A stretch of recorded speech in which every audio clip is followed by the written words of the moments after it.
Bente, we can't hear you. Thank you.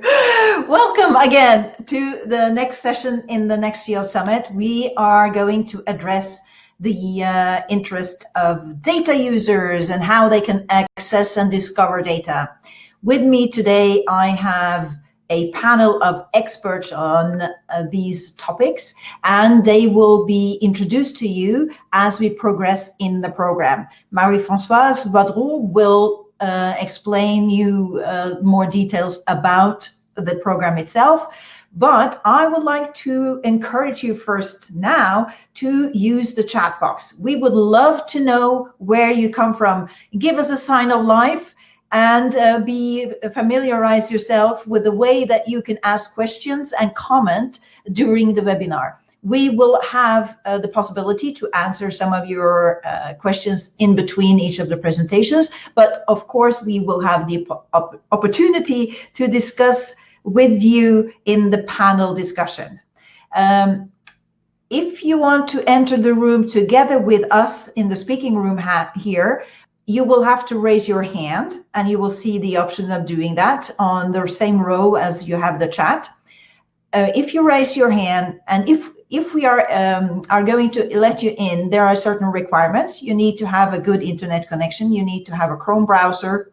You need to have a webcam and a headset. If those requirements are met, we will be able to invite you into the room. Not only will we be able to do that, we would love for you to come into the room. We would love to give the microphone to you and listen to your comments and your questions. Use this opportunity to engage with our experts. And now, Marie-Françoise, I give the floor to you. Introduce yourself first, and then let us know what we are about to experience. Thank you, Bente. So my name is Marie-Françoise Vadreau. I work with the Open Geospatial Consortium. Standards will be mentioned here and there during the summit, but they are the foundation to interoperability, which is required everywhere in these systems.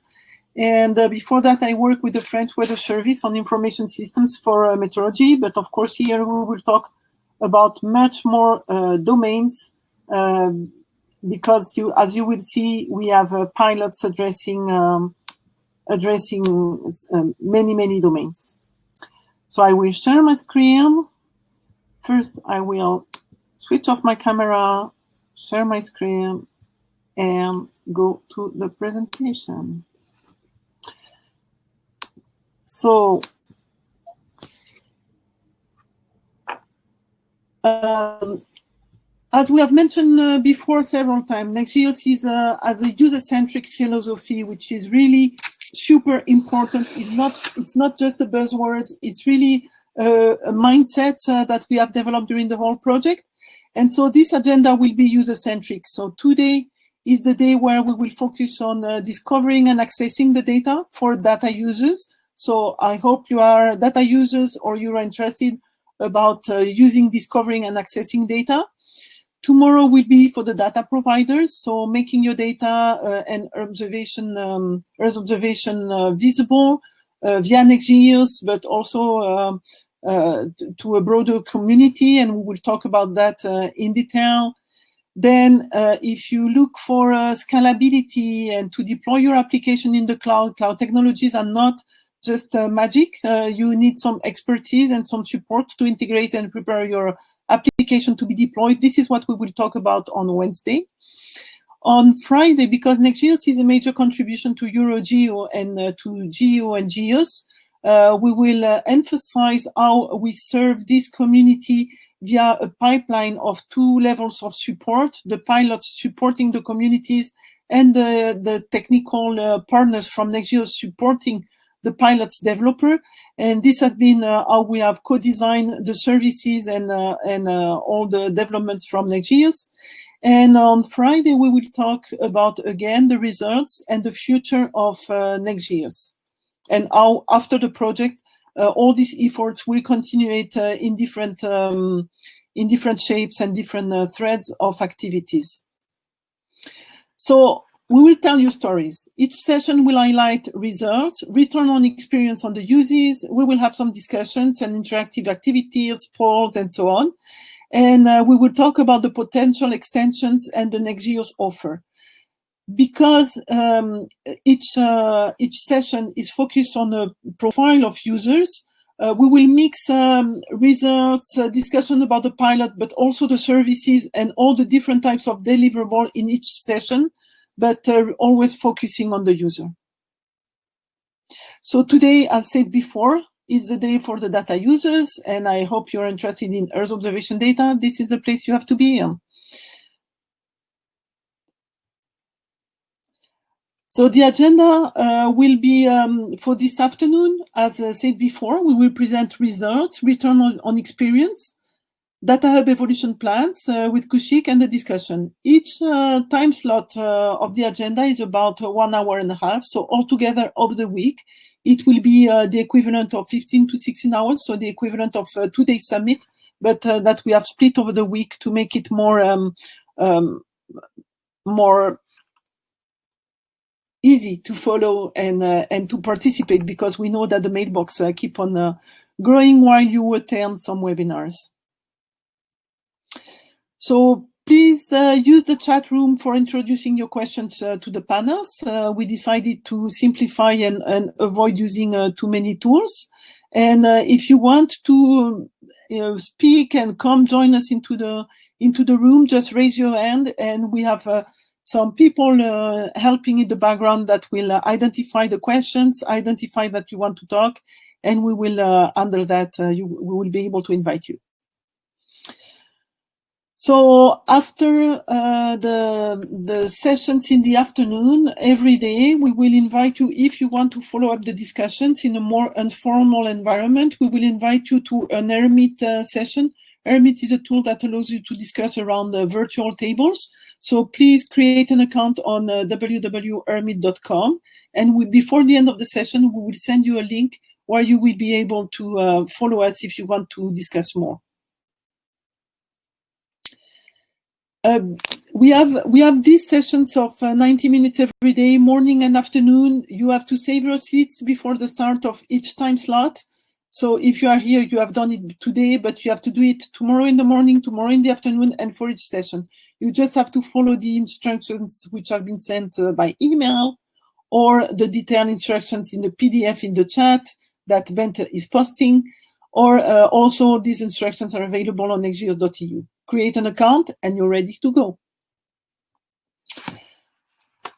So thank you for your attention. This was the introduction and some housekeeping, and I will let now the floor to the first partners that will introduce the results of NextGEOSS, which are targeting the data users. So about the Data Hub, the content, how to use it, the OpenSearch API, and about the Sentinel linker service. Thank you. Thank you, Marie-Françoise.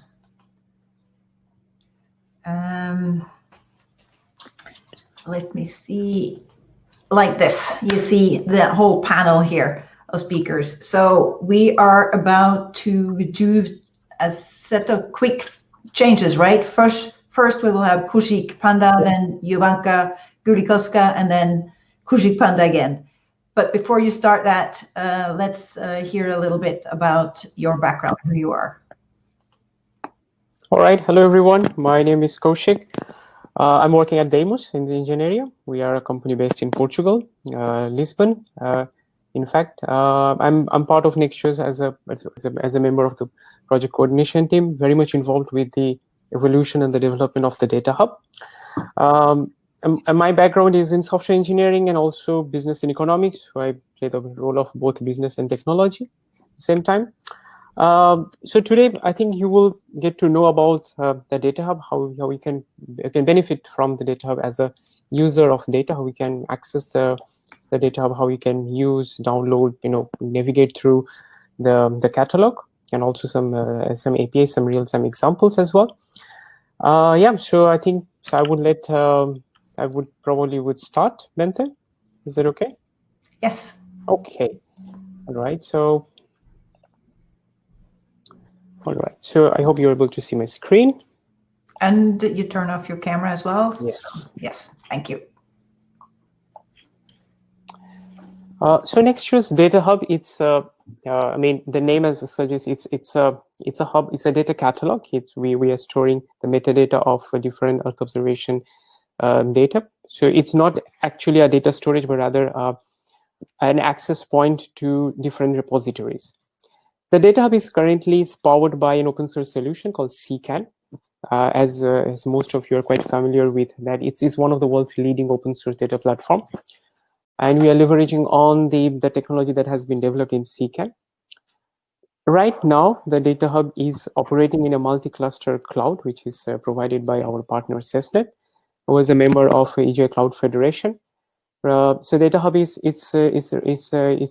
operational. It's hosted in a very highly scalable infrastructure that helps us to address different needs and also provide access to data in the latest fashion. Right now, the NextGEOSS Data Hub is operated and maintained by Deimos with support from the Ethiopian. Jovanka, she's representing the Ethiopian today, and she will explain you some specific features of our Data Hub. You can access this Data Hub online in the catalog.nextgeoss.eu. So feel free to do that and explore yourself and give us some comments even while you are in this webinar. I would play some videos to get you familiar with how some of the functionalities that are made available. So as you can see here, that's once you log in to our catalog, that's the page that you are presented with. And just to quickly to navigate through, so you can search in a different ways. I will explain you in the course of this presentation. You can look for a data provider, data collection. You can draw a map and look for the data for a specific region. You can select start date, type of data you require. So let's begin that with a use case of me. I'm looking for some data in the south of Europe and a bit of north of Africa. And I draw this map and it's searching for this data. And then it gives me a set of results that has been harvested in our catalog. And as you can see here, just to pause a bit, as you can see here, it already gives you access to different data coming from different providers on a foot map. So you can already go to the map and choose the area which actually applies to you more. So for example, in this case, I prefer a certain area, right, this one. So this is the data which is provided by Vito from a ProvaV collection. And once I go through and read through the metadata, I have access to the download links. As you can see here, resource download. I can download the product, I can download the metadata, and I can as well go through the description of the metadata. As you can see, this is a quite recent data from 3rd of October. And also there is a way to provide feedback on this data. If you have used and you want to share your feedback to the community, you can also do that.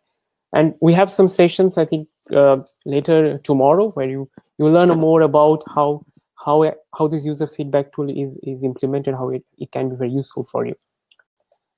Moving on, so I can choose some another data sets. It also looks like from ProvaV. Then I can choose. I'm selecting another source of data. In this case, it's coming from the Sentinel 2 collection. So it also in the map, it shows me exactly which area this data has been captured. The same way I can download, I can access to the data. I also read the metadata of this particular data set. As you can see here is also the data that's been captured last day. It was Sunday. So as you can see here, we are providing access to very recent data sets that will be something that you are currently looking for. Apart from that, so I can also look for example, like for my work, I need very recent data sets. So that's why I'm selecting the data coming from last 2 days. The similar way, I can also explore the different data sets that's being made available via this catalog. So as you can see here, there is the data coming from Sci-Hub, some of the data from Vito, for example. The similar way, I'm going to also explore. and decide if I want to download data or want to use OpenSearch API that we'll explain later for my application. I think that's the overall goal, to help you as a data consumer to search for data sets. Well, I think that's one of the use cases. The another use case is if you are not sure. So, for example, you want to look for in situ data, and you have for the same area of interest. I can also search by following these simple steps. And as you can see here, it gives me some result sets coming from several providers here. And for example, I'm looking through the list of data collections that are applicable for this in situ source, and I'm going through this list of data collection, and I'm choosing, for example, title data that's of interest to me and for my work. And as you can see here on the map, although it might not be very visible, there are a few dots. I think that's where the source of data, that's where these data were captured. And let's see how I can access these data sets. So I zoom on the map. I can, for example, also go directly where these data sets are made available. And I decide to download. So I click on this download button. As you can see here, I have the access to download the product, also some additional information. As you can see here, this is an operational data that's been provided by Instituto Hidrográfico, a Portuguese institution to provide several indicators in the coast of Portugal. And I'm navigating through it, and I'm deciding to download. So as you can see here, I can download this data. And I might like to know about some other information about these data sets, and which I'm able to do that here. As you can see here, this is also data which has been captured very recently on the 2nd of October. Similarly, I can also look directly with a keyword. For example, in the case I'm looking for tidal data. But I think I was thinking about something when I was capturing this video. So that also gives me access to the similar data sets just by searching the data in the free text search bar here. And the similar way, I can also look for data. So in this case, this data is specifically coming from north of Portugal, a place called Viana do Castelo, where I can actually, similar way, I can go and download the data that I require for my work. So as you can see here, you can learn about who is providing data, who is the data provider in this case. And so to summarize this part of the presentation is that it helps you to, the front end of this catalog is the first entry point to get you familiar with the catalog. In some cases, you might be interested to know what type of data available you can download manually and use in your application. But there are also other ways that will be explained later, is use the API. So when you are building an application you want to use systematically, we have the OpenSearch API that you can use for your applications. I would like to also explain some other ways you can also search datasets in the catalog. So in this case, like going through the data providers tab, which gives you a list of all the data providers from which we have been harvesting data into NextGEOSS. So you can see here the different varieties of data. And just to clarify that we are actually, the approach that we took has been user driven. It means that internally and also externally, we engaged with several data providers and we identify their needs, and we have been cataloging these data sets.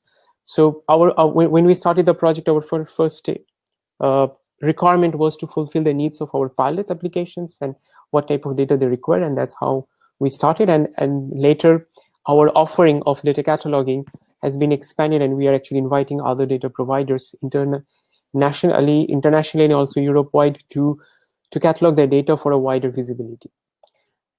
Well, sorry about that. I think just, yeah, so let me just move ahead. So yes, so this is the way we are exploring different types of data sets. And as you can see, there are different flavors of data, like satellite data, in situ data, model data coming from several projects. Like one example I'm showing here is EPOS. It's engagement that we did with this particular project is also a publicly funded project, and we are cataloging this data for a wider reach. In this case, for example, if I'm a data user, I'm interested to download the data. I can choose on the map where this data in the similar way which I explained earlier, and I can learn about it and see if it fits my needs, and then I can go and it gives a wide range of information about where these data are and what type of other informations. And yes, and then I can download the data directly for my work. So this is so it means that even if you're familiar with a data provider, you can go from data provider and see what are the data that's made available. You can apply the similar filters. Similar way, you can also search through data collections. We have more than 100 data collection. As you can see, you can browse through like satellite, in situ, model, some statistical information, and data that you can access. So in this case, for example, you can look at the data coming from JRC, but some models related to flood maps that we have cataloged. So in this case, if I'm interested, I also similar way I learned about the data, the metadata of this data, and then I can go and download the data. So in this case, I decide to download. Yep. So there you go. So that's one example of the way to search data, and also just to show you our intention and also our approach has been to address different flavors of data. As you can see, like we try to expand the portfolio of our catalog to include satellite, in situ, and different types of data. So that was one of the need of the time, because we were living in a very difficult times with the COVID and also with the pandemic situation. So we also even catalog the data that might be required by the community to access a constant feed of the data about COVID. So you can see here, this is a data that's coming related to COVID with the rate of infections. So it means that our approach has been to address different types of data to build interesting applications. So it's not only focused on a particular type, but broaden the scope of our offering. Apart from that, our catalog is not only about the data, we're also cataloging our services. So we do, the data hub itself is a data and a service catalog. So we do have some services coming from NextGEOSS pilot applications, and as well, we have extended this offer to external entities to catalog their services to become accessible, to approachable, and maybe have more traffic going to their services, for example. And all these services are divided into several thematic areas. And just example, like in marine domain, we are able to get in touch with FAO in the scope of GeoBlue Planet. That's one of the geo activity. And sorry about that. I think. Well, apologies. All right. So yeah. Let me just go back here. Yes. All right. So one of the services that we cataloged was from a FAO, and it gives an access to different services that's made available from FAO. So if you come to NextGEOSS, it means that you get access to data and also different services which are available in the EO ecosystem. So this is one example I'm going to showing here is about one of the pilots from NextGEOSS, like agriculture monitoring, and you will learn more about just right after our presentation from Bram, from Vito. And you can also explore what the service does, and you can have access to, for example, the community portal or the way to access the service itself. So So it means that the NextGEOSS Data Hub becomes a place where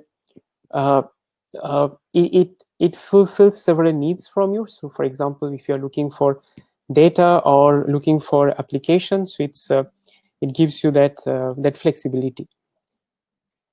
So let me move on to some other features.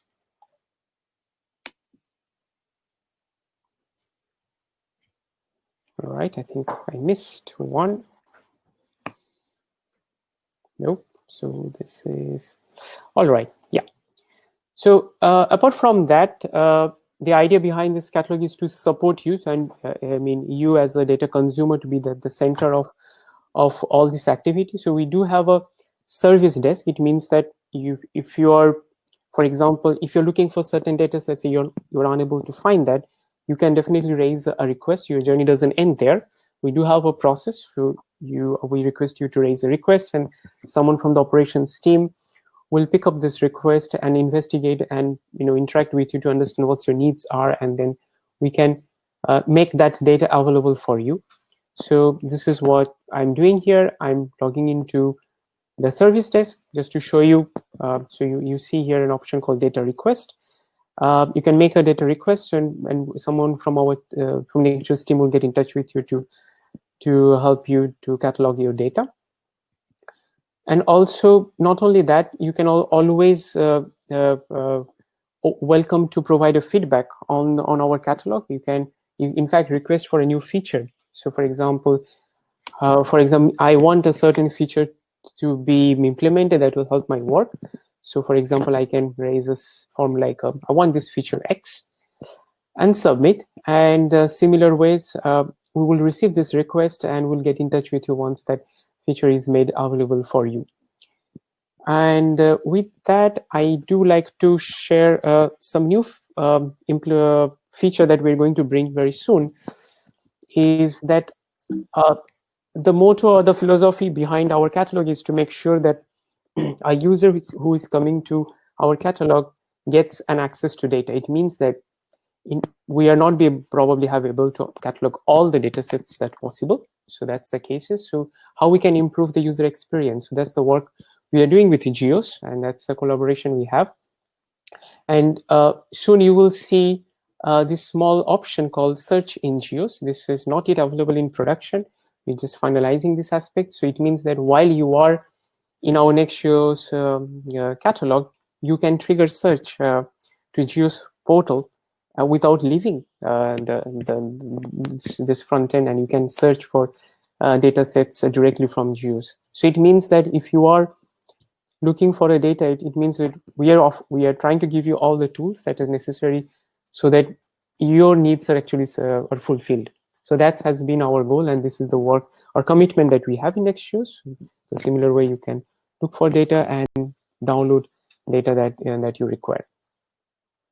So with that, I will conclude my presentation. I hope you find it useful. As I told you, feel free to use the catalog and give us feedback. Tell us if you need something in a certain data set that's missing, and we will try to get in touch with you. Thank you. Thank you, Koushik. We are going now over to OpenSearch API, but before we are doing that, can you unshare your screen so Jovanka can introduce herself? But before I give the floor to you, I think we have some very clear questions from Manish Soni. Welcome, Manish. He says that he was searching for ozone. It says no data. Possible reasons, Koushik? Can you answer that? Well, I think we need to check. And sometimes the free text search needs to work properly. So I mean, in some cases we need to improve upon that. But point noted. So we will check how we can get this data for you. And this is the approach that I was trying to tell you, that if you don't find any data that you need, so write to us, contact us. We will try to get in touch with you. Yeah, and even if you stay on, maybe we will discover the answer to that before the end of this session even. Mm-hmm. So stay on, Manish, and it sounds like we can have an interesting discussion with you. Absolutely. And is it possible to change the format of data also, for instance, HDF to NetCDF? That's a good question. However, the way the Data Hub works is that we catalog data that's been offered, or that's what is actually provided by the data provider. So it's the data provider who decides how they want to distribute their data. So we don't have exact control of that, but this is an interesting aspect. So we can think of maybe a service that maybe we can help you to transform the format of the data. But I mean, I hope I was able to pass you the messages that is in the control of data provider how they want to share their data sets. Excellent. And Nuno Catarino, our coordinator, says he found some ozone data under the provider Nilu EBAS. It's also in situ data, listed as in situ. We can come back to this in the discussion and the panel discussion. Jovanka, let's learn a little bit about you before you give your presentation on OpenSearch API. Hello, my name is Jovanka Gulicoska, and I work as a software engineer at Utopian. Together with the other partners, we're responsible for building the Data Hub. Today, I am going to talk a bit about the OpenSearch API. Sorry, that has been developed particularly for the Data Hub UI. Then we can have a look at the OpenSearch API endpoints themselves.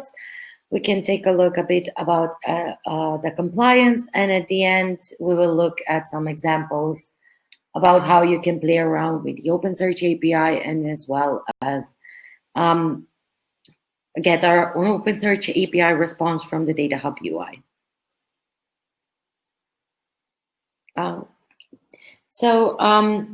On the catalog homepage, you have different filters that make discoverability very user-friendly. For example, as an example here, we can start by drawing a rectangle and checking the draw rectangle functionality, which is available on the homepage. This allows the users, as Koushik showed, to draw a rectangle on the map, on the map area, which will limit the search to a certain geolocation. By selecting the area and then clicking search, the user will get a list of data sets for that location. And that's what happens on the UI. But when you get the list of the results for the selected area, you can also see results in OpenSearch API button, which is on top of the result list. And by clicking on this button, the user is redirected to a corresponding OpenSearch page, or an OpenSearch API. The user gets an OpenSearch API response, which takes into consideration the area that you have selected. The next thing that we're going to look at is, as I said, the portal provides you with different ways of filtering the data.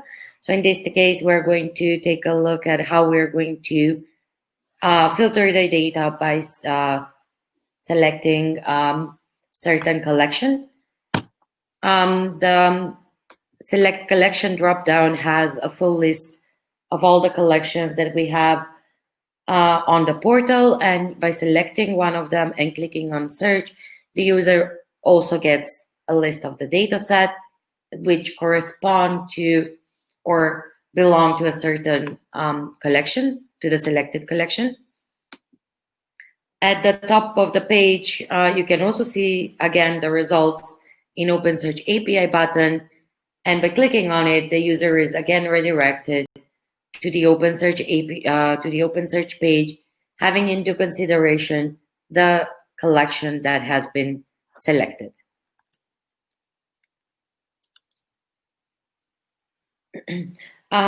So if you are, some users might want to work directly with the OpenSearch endpoint instead of using the UI. So they have the possibility to create their own queries by using some basic parameters. More information about the OpenSearch API endpoints you can find on the Data Hub catalog nextgeos.eu/OpenSearch. And from there, you can see how you can get the general description document or a description document for a particular collection. These documents help you to extend your search, or basically apply as many filters as possible to a certain query in order to find the data that you're looking for. I should also mention here that the OpenSearch API endpoints support two-step search. Let's take a look at an example. We can go on and select and filter the data using for a specific collection, as we did previously through the Data Hub. In this case, we're going to look. In this example, we're looking at Sentinel 2.11.1c products, and as you can see, the product type is directly applied, and the user gets a closer result. You can go, yes.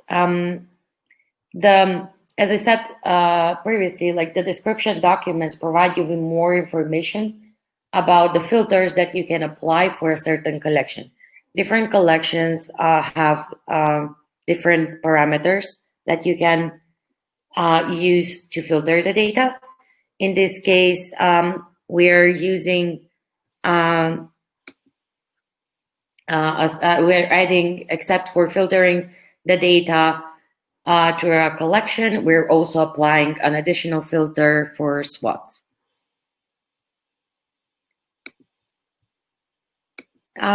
For the compliance, I can mention that while we were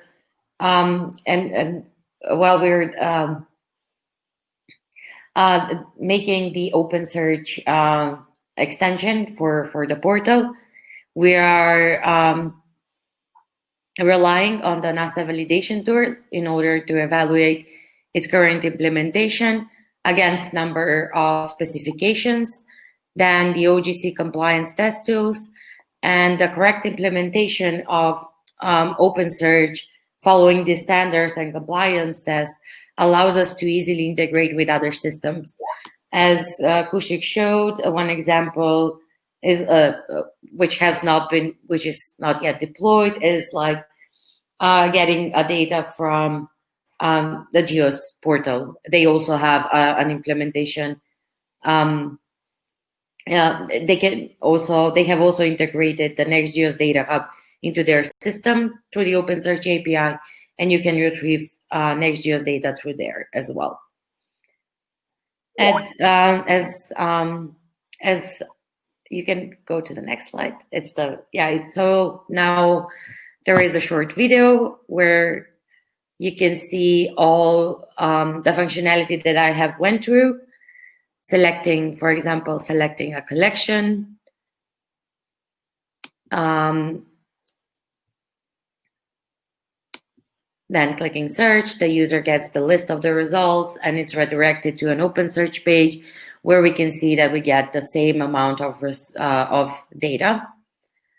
Then here there is filtering or querying the data through the OpenSearch API endpoint, just based on a product type or on a collection, and then applying additional filters to it. We can see that the number of results is changing depending on the filter that we're applying. And as a last example, again, with an additional parameter added to the query, we get a different result. That will be all from my side, and Anestis, I think. Or no, sorry, Koushik, you need to. come back again. Yeah, thank you very much. You can unshare. Are you using the same? Yes, I'm using the same. You are using the slide. same. Yeah. Yes. Okay. All right. So let me move on to the next one. So I think, with the short time that we had, we were able to introduce you to our catalog. How to navigate through by the front end. I think the UI user interface, also an introduction to OpenSearch API. Now, what we would like to show you is a usage of an OpenSearch API in action. It's a video, so I end with some explanatory text.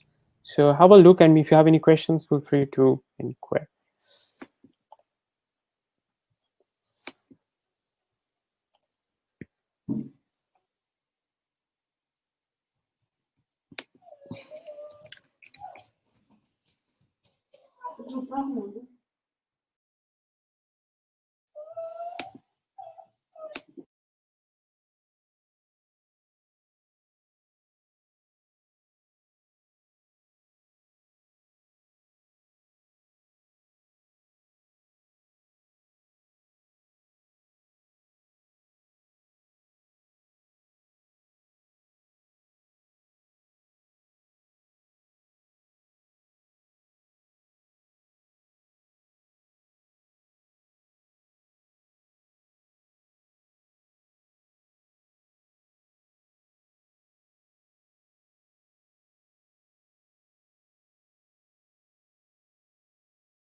All right, so that was all.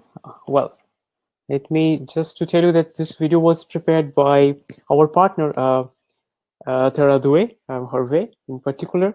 And this is the use case. What you are seeing is that some of our pilot applications working on different thematic areas has been using our OpenSearch API. And it was just a quick glimpse of how that has been used for systematic processing. So just a note. That's all, I think, from my side, and also from our side, I believe. So Bente is over to you. Yes, thank you very much, Koushik. Yes, so the last video that you saw was from Hervé Comont from Teradue, as Koushik said. We will now go over to see another example, another service. Anestis, are you ready to introduce yourself and then start your presentation? Yeah, sure. So hello everyone, good afternoon. My name is Anestis Trypitsidis. I'm Research Associate and Project Manager in National Observatory of Athens, under the supervision of Dr. Haris Kondoes, who is Research Director in the Institute and the principal investigator of all activities in NextGEOSS projects of NOAA's activities. My background degree is in engineering, specialized in applied geography, geoinformatics, and remote sensing.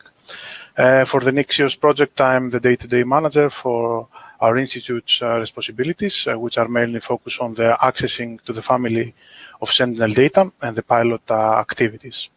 My presentation, and while I'm sharing my screen, let me share my screen. And turn off your camera. Yep.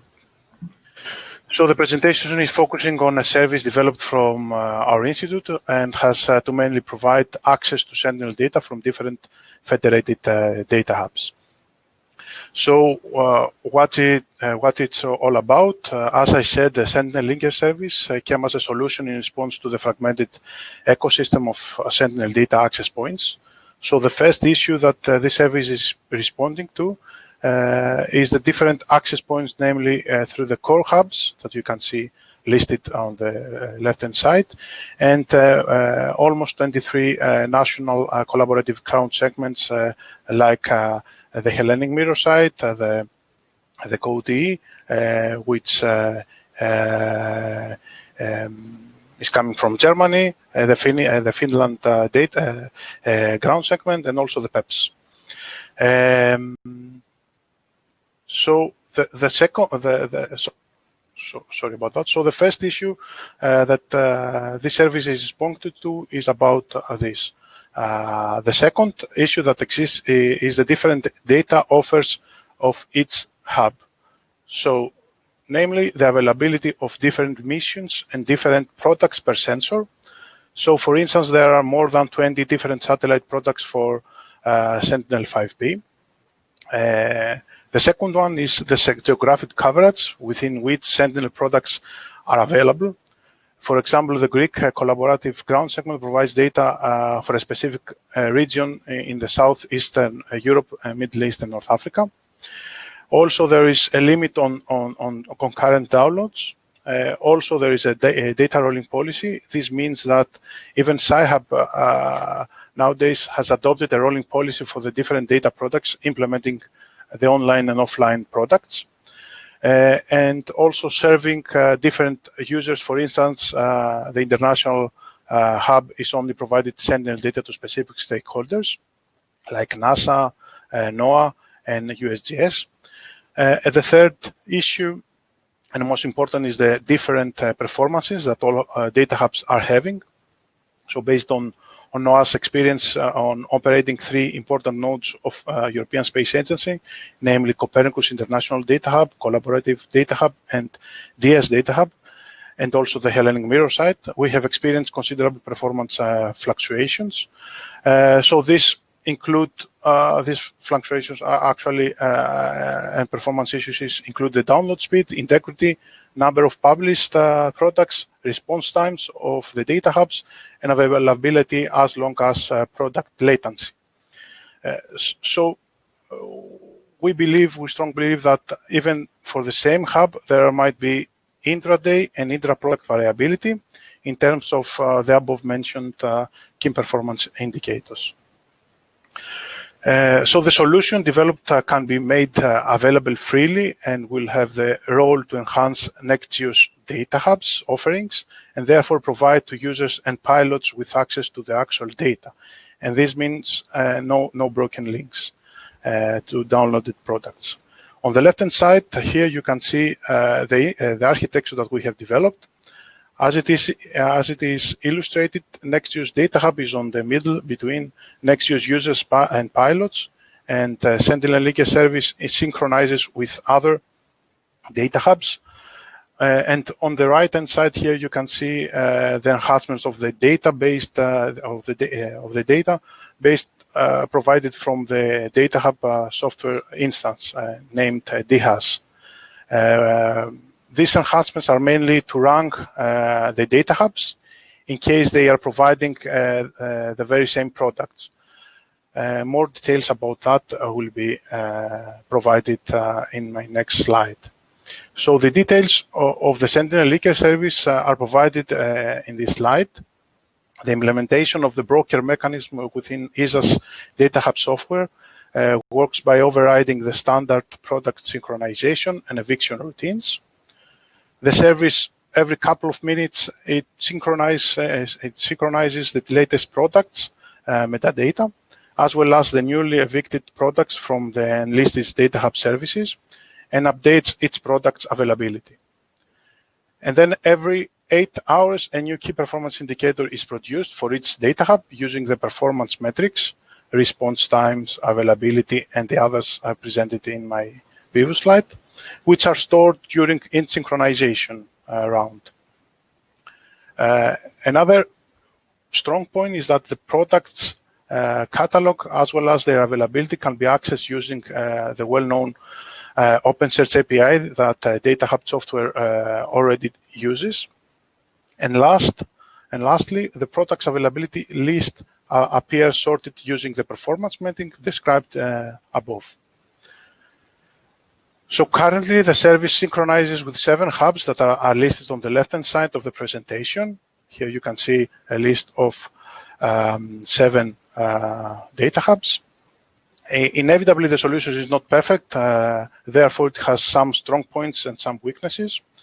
The good points is that it links federated Copernicus Sentinel hubs, provides access to a single hub instead of looking across several Sentinel hubs to find the appropriate products for users' application, provide access to all Sentinel mission data with no geographic restriction, and assures better timeliness and reduced lead times for accessing Sentinel products.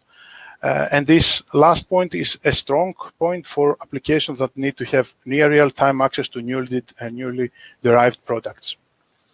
On the weak side, there is a limitation that only data hubs that are using the Data Hub software can be synced. So, for example, some data hubs that are not using the DHAS software, the open DHAS software cannot be integrated with this implementation. And due to the huge number of products on Sci-Hub and AbiHub, there is a delay on synchronizing the newly derived products. This is my last slide, and even though I do not want to bother you with technicalities, I just wanted to show you how a response for a specific product could be visualized.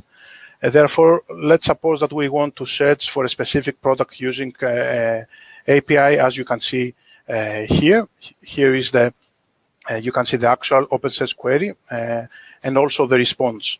Within the response, we can find the sources attribute which enlist the product's availability, which are sorted from the best in terms of performance towards the worst, which is the Copernicus Data Hub. The user can use the source of his preference, providing the credentials for the specified data hub on the pop-up dialog. So mainly the user can select the source that wants to download the data. And that's it from my side. I don't know if you have any question, please post them, and we are happy to respond to them. Thank you very much, Anestis. That's a very exciting tool that you have developed there. Are there any questions to Anestis and also to the OpenSearch API? Very quick ones now. Otherwise, we are a little bit behind the schema, so I think we can also address several of these questions in the discussion, in the panel discussion. We have material that we can share with you. We are collecting some responses. I'm very happy for your engagement here. So keep it coming. Yes, I think we are ready to give the floor to you. If I'm not, we have a question. I have a quick question from Stenek Suster. Sorry for destroying your name there. It is tricky to measure performance since you don't know where the user will be connecting from, right? Yeah, we are not measuring this. This is upon the user and the internet connection and the bandwidth that he is having. We are measuring the download speed from the different hubs. So we are downloading, for example, sample products from the different data hubs, and we are storing the total speeds that we can achieve, and also how quickly they are responding. So they are analytics over the data hub itself. It is not about your download speed. If your download speed is slow, no matter which, for example, data hub you are going to select, you are going to download the product based on the latency on your bandwidth, actually. Yeah. Excellent. Thank you so much for the question and the answer to that. And keep them coming, as I said. Meanwhile, we will talk to and see one who has used all these tools, at least some of them. Bram, let's start by introducing you while you introduce yourself. Thank you, Bente. So my name is Bram Janssen. I'm an IT architect at Vito, Belgium. I'm working within the remote sensing unit, and I'm involved within NextGEOSS on two different levels. First of all, I'm helping Koushik in coordinating specifically around the pilots. And secondly, I'm also the technical lead of two of the Vito pilots that are involved within the project. So we have two different pilots that are working within the NextGEOSS context. One is around agricultural monitoring, and the second one is mainly focusing on food security. And this will also be the pilot of which I will be talking in the next couple of slides. So let me start with sharing my screen. So the presentation I will be giving today will be specifically focusing on our experience of using the NextGEOSS Data Hub throughout our pilot. So we're going to look specifically in how we used it to search for food security data that we could use. But before we delve into our the Data Hub and how we used it, I would first want to start really at the beginning, because you start at defining what are the user needs, because you use that to determine the data that you need, and then you start working with the NextGEOSS Data Hub and components to implement all your algorithms. But first, we started with defining the user needs. So we're working with different communities, organizations, for example, GeoGlam, also internal researchers, external users, to determine what is required for our users.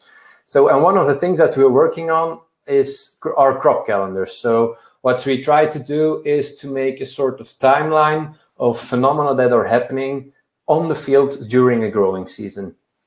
So, for example, based on the crop, when are they planted, when are certain crops being harvested, and other phenomena happening during one single growing season. In order to do this, we need three very important components. First of all, we need scalable on-demand processing, because we want to have information about what is happening on the field. We need to, on a large scale, generate this information. In our case, we used a couple of vegetation indices, in our case, 4 different vegetation indices, which tells us something about what is happening on a field, how a crop is doing, how healthy it is. And we generate this based on satellite imagery. We transform it into these vegetation indices. So we need this on a scalable platform, because you want to apply this on any area of interest that you want. And it needs to also be on demand. So meaning, if you want to process this, generate these vegetation indices in another part of the world, you shouldn't be redoing your complete implementation. It should be almost one click of the button and generate me all vegetation indices for this area of interest. So then we have the large data products that contain information about what is happening on a field. Then we have the second point, where we ingest this information into time series analytics to get a time series profile of what is happening during a growing season on field level. So this helps us with extracting the information, the different phenomena that are happening, and interpolating them into those different crop calendars. And the third one, which is also linked to this, to the second one, are the temporal dense profiles, because if we want to extract that information from our vegetation indices, we need to make sure that we have enough information in our time series to extract these phenomena. So we need to be coping, for example, with clouds above a specific field or an area of interest. Those do not result in any useful information, so we need to cope with this challenge as well. So these are the 3 topics upon which we also worked within the NextGEOSS project, but for this slide, I will be focusing on the first part, so the generation of these vegetation indices, because this required the most interaction with the NextGEOSS Data Hub. So we defined our user goals, our user needs, so we know what we wanted to do. And then the first step is, of course, identifying which data we will be using. In our case, we opted to go for the Copernicus Sentinel-2 mission.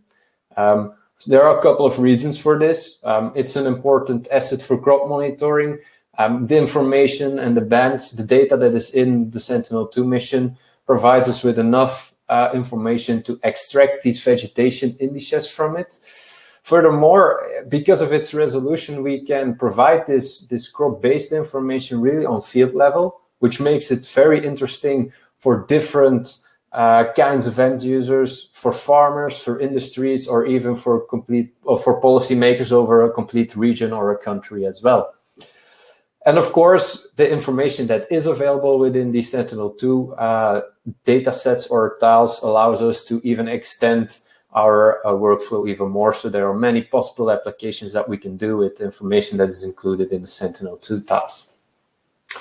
So, okay, we have defined that we wanted to use the Sentinel-2 Copernicus mission. And then, of course, we need to define what is the scope of or the area of interest to which we want to apply our process.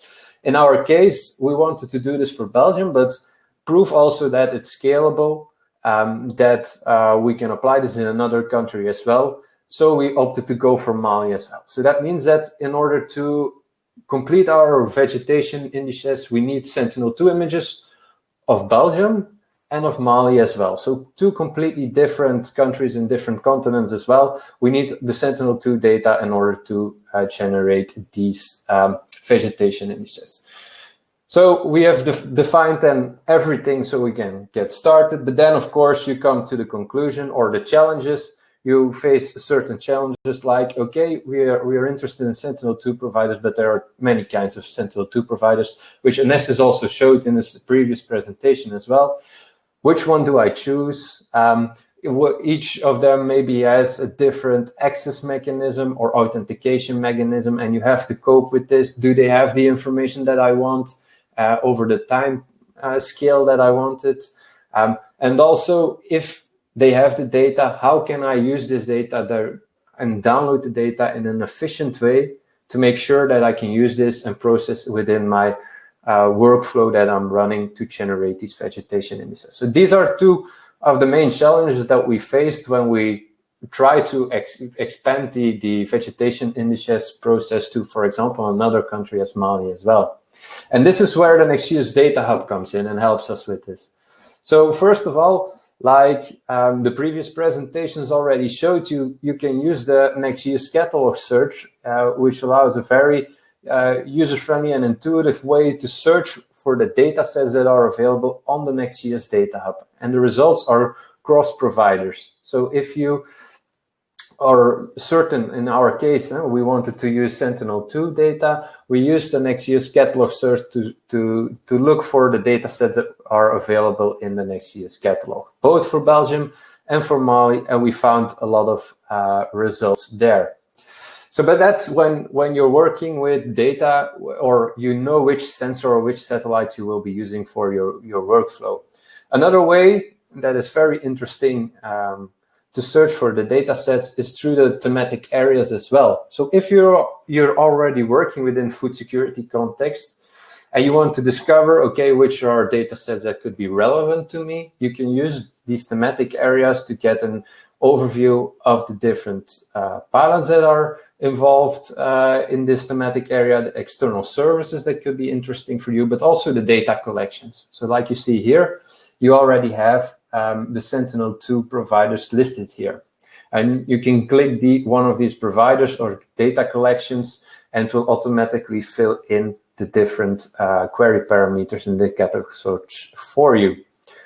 So this already helps us with searching the data that we want. So we can use a catalog to search for all Sentinel-2 tiles above the areas of interest that we want to process. Then, of course, the next step is, how do I get these into my processing workflow? How can I use these results that I see in the catalog search and process them into vegetation indices? So that's what Jovanka also showed, is that with one click of the button, you can export the results, the query that you do on the NextGEOSS catalog, to an OpenSearch URL. And when you enter this URL in the browser, you get exactly the same results as from your query that you did within the web application in the UI. But the main advantage is that you can use this OpenSearch query directly in your processing workflow that is running on the NextGEOSS cloud platform.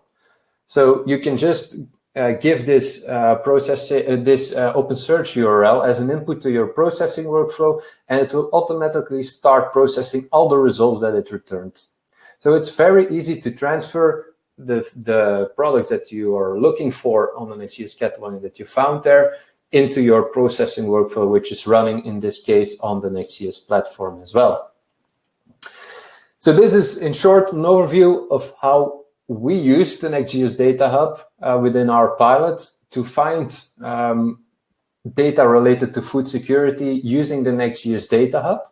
But we also used the NextGEOSS Data Hub later on in the process, where we again published the results of our pilots back into the NextGEOSS Data Hub, so increasing the visibility of what we did, and made sure that the vegetation indices that we have generated are published back to the NextGEOSS Data Hub as well. So, for example, you can find in the NextGEOSS Data Hub, you can find information about our community portal, but you can also find the vegetation indices that we've generated within the project. So this, again, the Data Hub allows us also not only to find the information that we want to generate the vegetation indices, but also to publish our results, making sure that what we have generated can be used again by another community or other users to start developing their own workflow. And this also concludes my short presentation about how we, as the pilot, as a food security pilot, have used the NextGEOSS data, both for fetching the input as well as publishing our results as well. So I think that I can now give the floor back to you, Bente. Yes, absolutely. Thank you so much, Bram.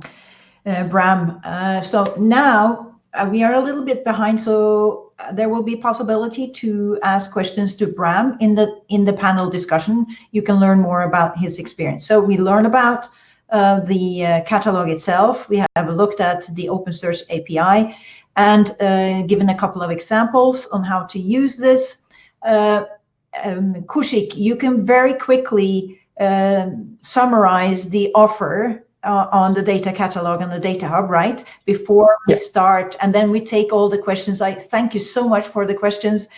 We have seen you, Lionel, raising your hand. Keep raising your hands. There will be a queue here that I can get.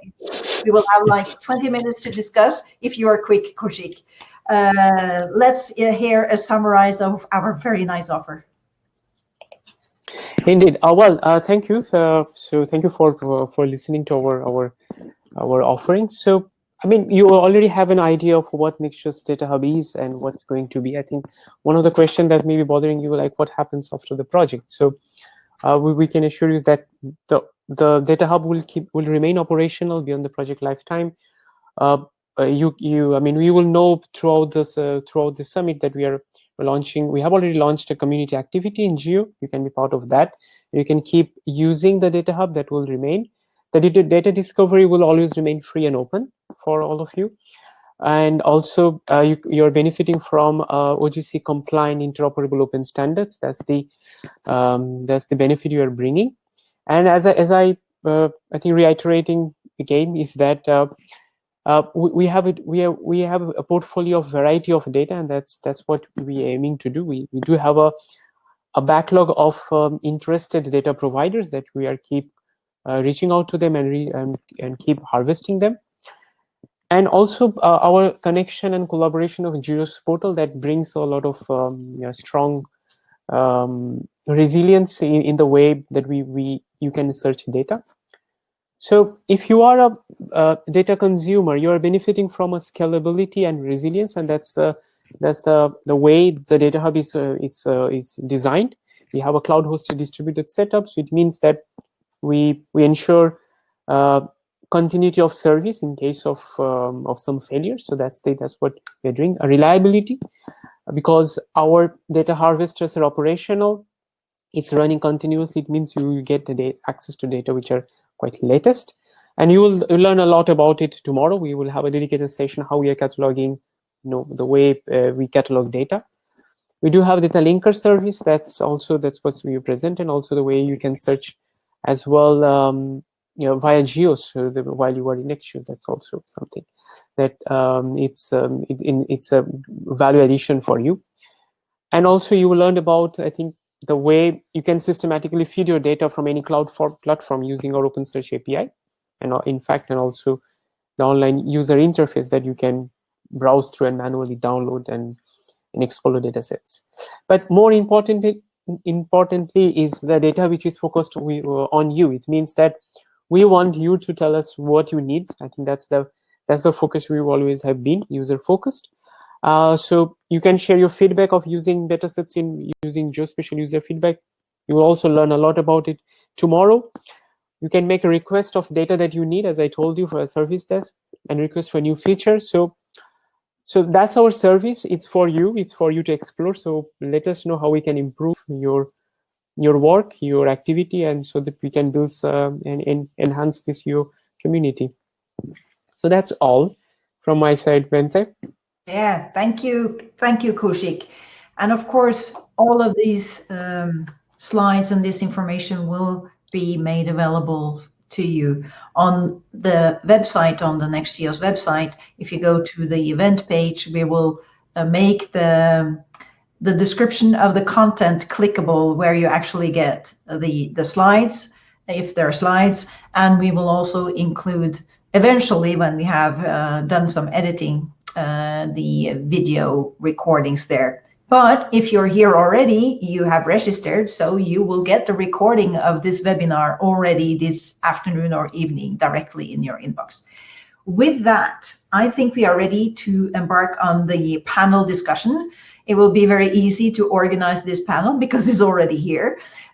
We have noted a few questions, and I will open I have an overview of the questions here somewhere. Yes.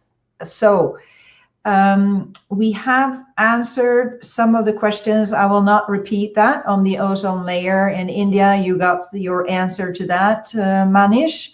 Kremena, you asked a question and got an answer in the chat. I want to read it out because not everybody might have seen that.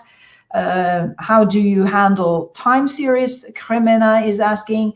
In other words, if there's a data set of 1 year's temperature measurements and the sensor keeps measuring, is the data added to the same file or new ones as it comes? And then I know you answered, Koushik. Can you repeat that? Yeah, I think that depends on the data provider, how they want to, as I explained earlier, it's completely depends on how they want to distribute the data. But typical cases, what you have seen with, in fact, with some similar observations with eBus data is that we have new data sets being added every time new data sets being available at the data provider side. So, I mean, we are quite flexible in the way we can adapt to the data provider's mechanism of distribution. Yeah. Okay, Zdenek, you asked the question and we answered that. Anestis answered that already. Kremena is again asking a question. At all data discovery services, can one upload a SHP/KML for areas of interest instead of drawing rectangles? Yes, that's a very good suggestion. In fact, we received this request from some of our users. You need to wait a bit. We will bring this new feature quite soon. So if you keep us following, we'll let you know for sure. But yeah, that's a very interesting idea, in fact. Yeah. Excellent. Good examples, good suggestions. Cremena, thank you so much for very good questions. Here's another one. Also, is there an option to rewatch the videos? Okay, sorry, and the slides. And I think we already answered that. So you will be able to watch everything. Everything will be made available in the coming days. Okay, so do we have any other discovered any questions? The rest of the panel here. Have we overlooked some of the questions? No. So there you go, and the raising. You can raise your hand and enter the room to ask a question if you want to. Maybe I will. We meant to ask you a question in the. As a poll, and that was, after you heard all about this now, would you consider using this data hub when you are developing your applications or your services, or just making your data easier to discover and access?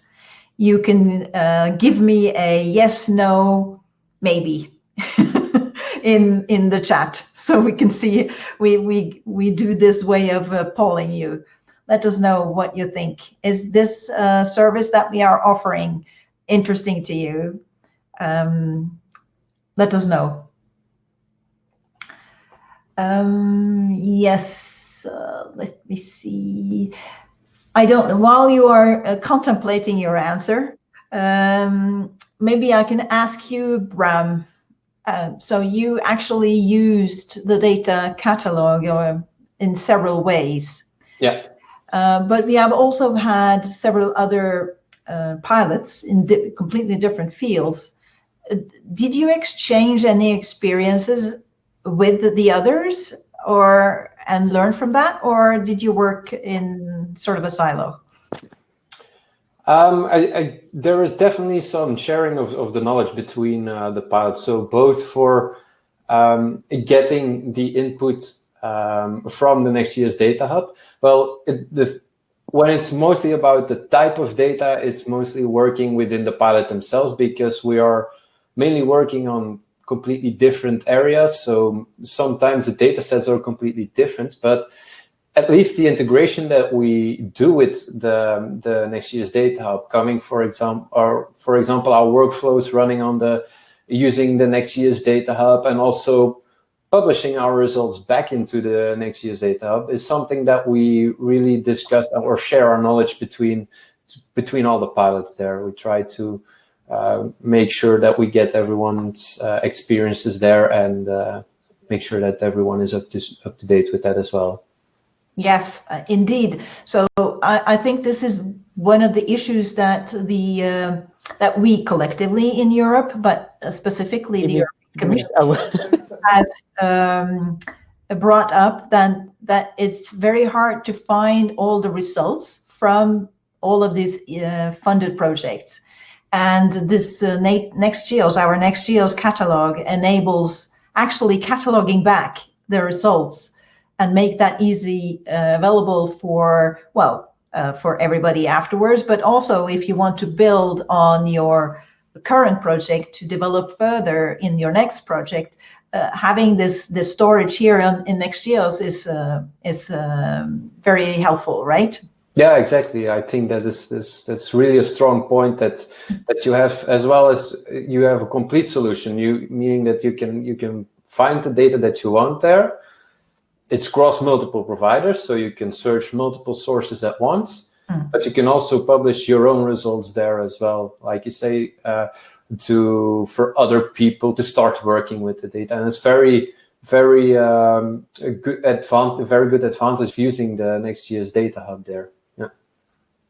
Excellent. And we got one response here, at least, Zdenek. In fact, he says, we are starting an easy project that requires this kind of functionality. it should start in the spring. Yeah, you are more than welcome to use our resources and capabilities. The rest of the panel, yeah. Yes, you had something on your heart. Yes, so I think I would like to also conclude that the NextGEOSS, I think, plays it places itself in a very niche way. One is that, first of all, I think with a variety of data. At the same time, I think most of you would have heard Isabella's presentation today morning with several activities that's happening in Europe, with several R&D activities, and these projects or these activities producing lots of data. Mm-hmm. And I think that's the work that we all have been doing to catalog those data sets into making it available to the community. So there are a lot of data sets that goes under the radar, and that's where NextGEOSS plays a role with our services that we will learn tomorrow, like data cataloging. So if you are a project or you are generating data, and so NextGEOSS is a channel for you to actually to publish and make it available for other researchers to use and get benefited from. I think that's the niche that I think NextGEOSS is placed with. Absolutely. Marie-Françoise, since you are working with standards and definitely interoperabilities, you know that we are cataloging not only satellite-based data and in situ data on our catalog, but also other types of data. So have you made any observations and thoughts about the capability of NextGEOSS serving a big data approach? Well, there are many platforms who are tackling and addressing the challenge of the volumes, which comes from the Sentinel data, and it is a big challenge because the cost of the storage is very expensive, and because the telecommunications are limited. So this is a tackle and address by many projects and many platforms. Here, because we have seen this ecosystem evolving very quick, and as Koushik has said, we have tried to identify the niche that were not served so much, and driven by the users. We have seen that all the pilots were coming asking for in situ, asking for EBVs, for citizen science, and so we have tried to address this challenge. These data are not, the challenge is not the volume, it's the variety, and it's the difficulty to serve them well. This is an area where the standards and the location will be an asset to merge heterogeneous data, and but this will have to be followed in the future out of the usage of the different pilots and applications. I think we have begun to address the challenge, but we will have more challenge coming ahead from that.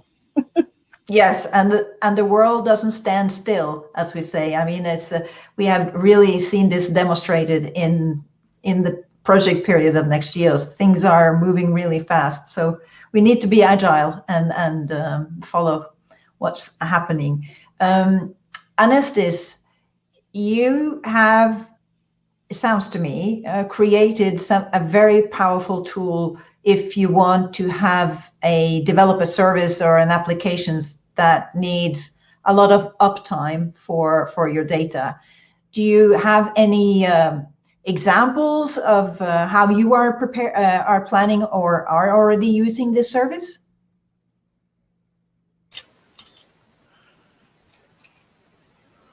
Yeah, can you hear me? Yes. Thank you for the question, Bende. Actually, this service is being used by our colleagues here in order to have quick access to newly derived Sentinel data. So they are using this service in the application they are building on downloading the needed information from the different hubs, and also it is good to have alternatives in order to download the needed data, because the distribution and the federation of accessing Sentinel data is something that is there. It is important for all the users coming from the Earth observation and remote sensing domain to know and download the specific data sets they need, and building applications that they can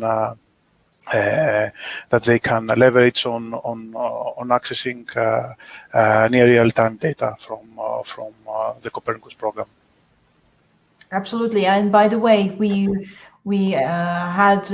were running a poll where we asked where people were downloading the Sentinel data, and it turns out that there are several that are actually downloading from several different hubs.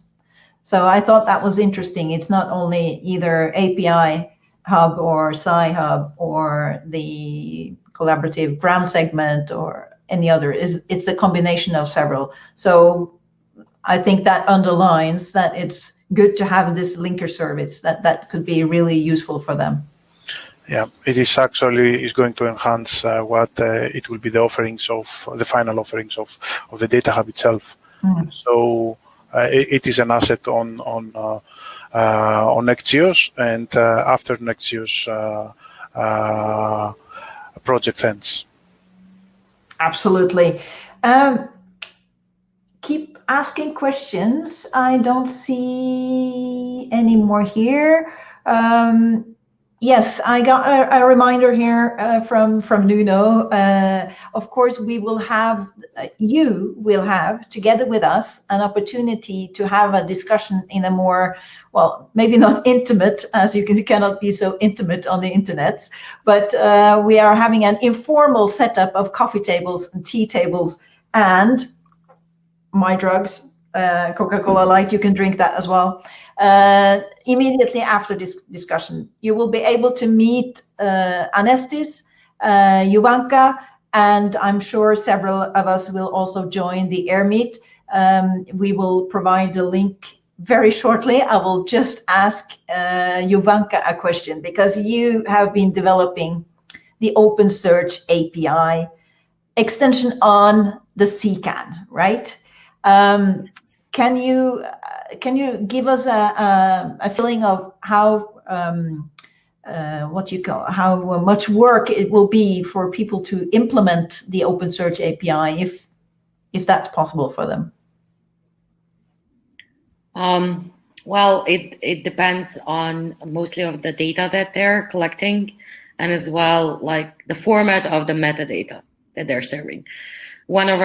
I can say that one of our biggest challenges was that we're collecting different kinds of data which rely on different standards.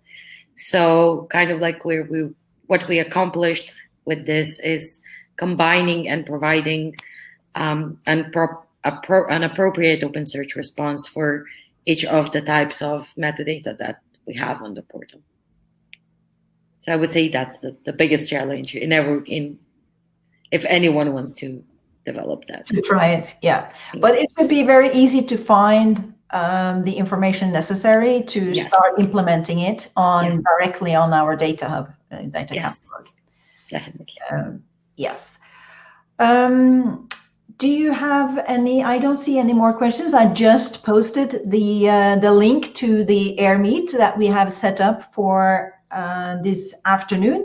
In 3 minutes, we are supposed to end this session here and invite you into the air meet.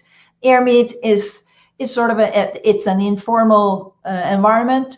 We have set up a couple of tables with Anestis in one where you can discuss the linker service, and Jovanka in another where you can go more deeply in and learn more about the OpenSearch. I'm sure she can give you some tricks, reveal some tricks if that's necessary. And then you can form your own table. You can randomly gather around the table, just like in an offline meeting. Yes. Is there anything else the panel wants to add here? Have we forgotten something?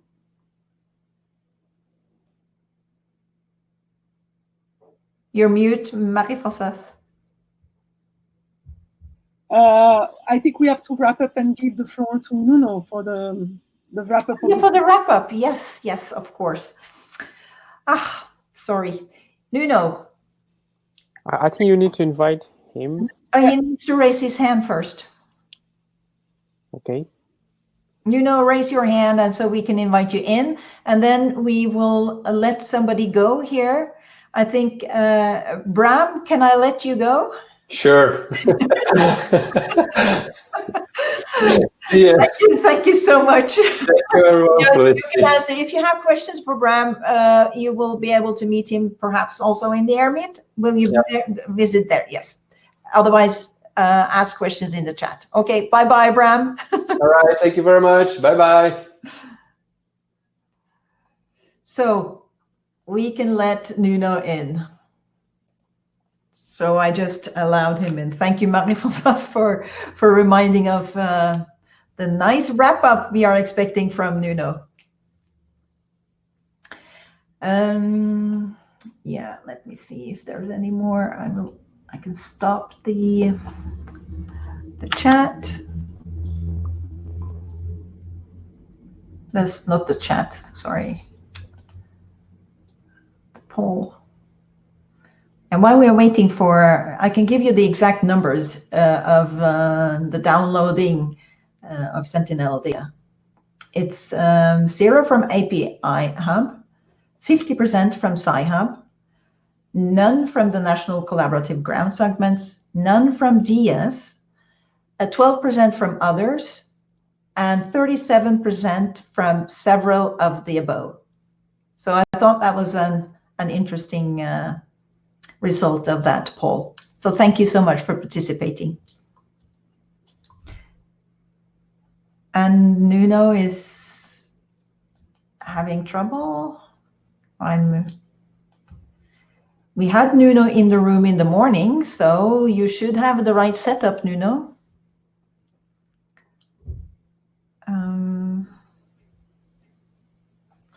Koushik, is Nuno in the same room as you are? Yes, I'm going to check it right away. Yes. So some of us are actually almost at the same place. Starting to get unusual with this COVID situation. So I will remind you that we start again tomorrow at 10:30 Central European Time. And the day will start as usual with Marie-Françoise introducing us to the topic of the day. And we will talk about make your Earth observation data and services visible via the NextGEOSS data hub. So it's still the data hub. That is the topic tomorrow. And we are waiting for Nuno Catarino to summarize and wrap up this. Okay, he's trying again. Which is strange that he cannot enter. In case he cannot succeed, I will suggest that he swap places with Koushik if it's in the same building.